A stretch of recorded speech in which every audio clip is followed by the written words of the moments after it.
Hey guys, it's your girl, the Serenity Nurse. I came to talk to you about how I failed the NCLEX 2 times. Yeah, that's correct. I failed the RN NCLEX 2 times, but third time's a charm. I'm going to give you guys 3 tips on how you can improve your chances of successfully passing the NCLEX the very first time.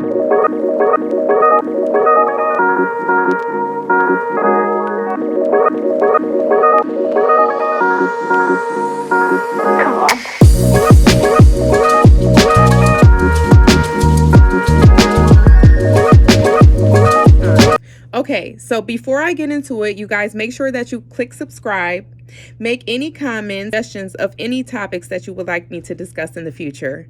I failed the NCLEX 2 times.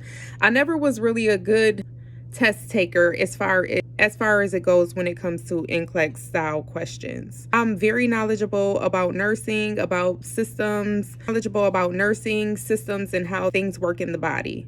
However, when you give me an NCLEX question, it's like foreign language to me. For some reason, I just don't answer those well. It's like, which orange is the oranges? I feel like they're trying to trick me more than really testing my knowledge. So I kind of get tripped up on the wordplay and the semantics of the questions, where it makes it really difficult for me to answer them correctly. Clinically, I did really good. I was a very good student. People loved me. People actually requested me a lot to be their student nurse because I built a wonderful rapport with people.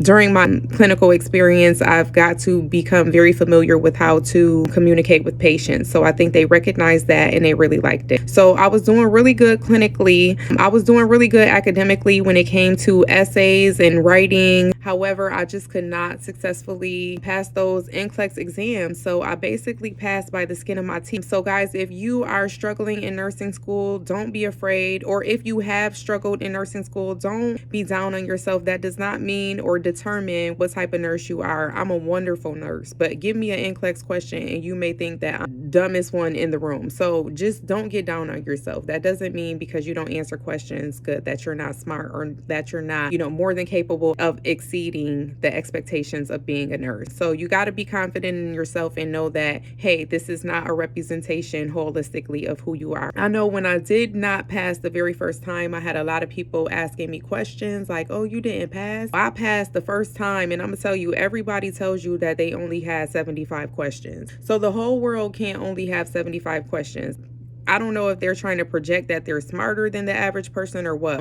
Every person I've talked to who's taken an NCLEX is like, oh, okay, I had 75 questions and the computer just shut off. I just aced that. Some people do fabricate. I wouldn't take that as the holy grail. And honestly, if you had 75 questions and I had 150, does that make you a smarter nurse? No. The questions are absolutely random. They can ask you anything. Sometimes they can ask you questions where you just happen to know everything, and sometimes you just don't know the things that they're asking you. They might ask you medications that you're not familiar with, and one day they might ask you something that you know all the medications. It's just like a matter of chance. That in collaboration with you putting together assessment skills, evaluation skills, it's a lot when it comes to having an NCLEX question, and we all know that. Don't ever let it bother your self-esteem. You can only do the best you can do. It doesn't display how you are clinically or academically as a nurse. I'll talk about my first experience. I took the NCLEX 3 months after coming from school. I did a lot of questions, probably not as many as I could have. I definitely went into it very confident. I thought that I would pass. I had about 150 questions. If I was doing absolutely bad, it would have shut off. And then if I was doing absolutely good, it would have shut off too. So I was probably somewhere in the middle. I didn't think the questions were unusually hard. I did get a lot of medications I wasn't familiar with. I don't even know a tip of how you can begin to learn those medications. I know there is a list of common medications used on the NCLEX. I did study that list. However, I hadn't seen that many of those medications on it. So I'm not sure if things have changed or not. A lot of it that I feel that I got wrong had to do with actual medication and the action of the medication and what is for. Obviously, I did use the answers to try and narrow it down and try and guess, but I wasn't successful. I tested about 2 hours. Around the end, I did start getting restless. I may have just breezed through a question if I wasn't as knowledgeable about it. I didn't want to spend too much time on it or overanalyze it. I just wanted to use other opportunities for different questions. When I completed the test, I felt pretty confident. I did do the NCLEX trick. NCLEX trick has always worked, so I knew right there that I didn't pass. I was very dismayed. I can't remember how long the gap is before you can test again, but I know I tested immediately when I was able to test. Same scenario with that. I really didn't study too much extra because it was so much closer. I didn't add any study to it. I just kept on with the same routine that I had before. I had the same amount of questions as the last time, give or take 15 or 20. So again, I'm teeter-tottering because I know this stuff. It's just like I said before, I feel like they're trying to trick me more than testing my knowledge. So I wasn't really doing too bad or too good with that. Ended up not passing that either. So it was kind of a bomb that I didn't pass when I really thought I did again. I didn't. Third time, I went through it again and did the same exact thing. Did the same amount of studying. I looked up tips and things that I thought that I could do in order to improve my chances of passing the NCLEX. So one thing I read that I thought was interesting was stop testing a couple days before the NCLEX. Let your brain relax, go out to dinner, spend time with your family.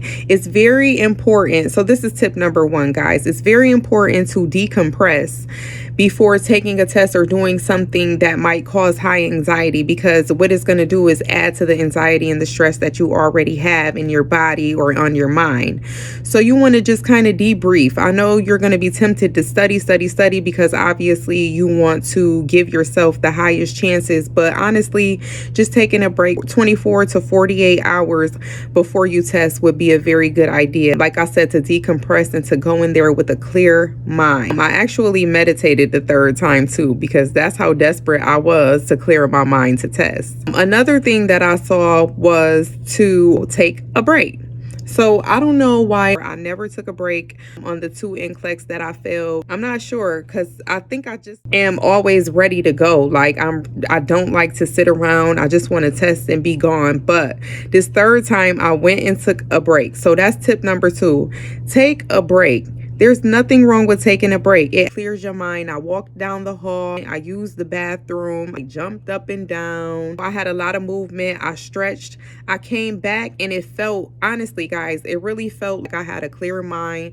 I didn't feel antsy. And I thought, like, gosh, why didn't I take a break before? So it's okay to take a break. Like, don't listen to what other people say. When I was reading tips and looking in Facebook groups about tips of how to pass the NCLEX, nobody talked about taking a break. And I feel like it's very important. Make sure that you take a break. So that's step number 2. Number 3 is don't listen to other people. People will tell you, I took the NCLEX the first time and I passed with 75 questions and I did perfect, and that means that I'm better than you, or then they project this attitude as if they're better. Don't listen distracted. Do not be deflated by what other people are telling you. In fact, the third time I didn't even tell anybody that I was retesting. It also causes anxiety because people are saying, hey, what do you think about your test tomorrow? Are you ready for the test? They got you more anxious to take the test than you are yourself. So I wouldn't really tell a lot of people my business as far as taking the test. Just let things happen organically. Pass the test and then you could tell the people. Yeah, then you could tell the people. So tell them to take a chill pill. Leave you alone for a little while. Don't tell people when you're going to take the test. They add so much extra pressure. Like my mom, when I was telling her, she's like, you know, you got an appointment tomorrow. You ready? You ready? Then every day she coming in my room. Did you study for the test? Did you study for the test? It's like she's thinking about the test more than me. So just don't like over stress about it, and don't tell people about it. Those is my 3 tips. I'm telling you, you will do good.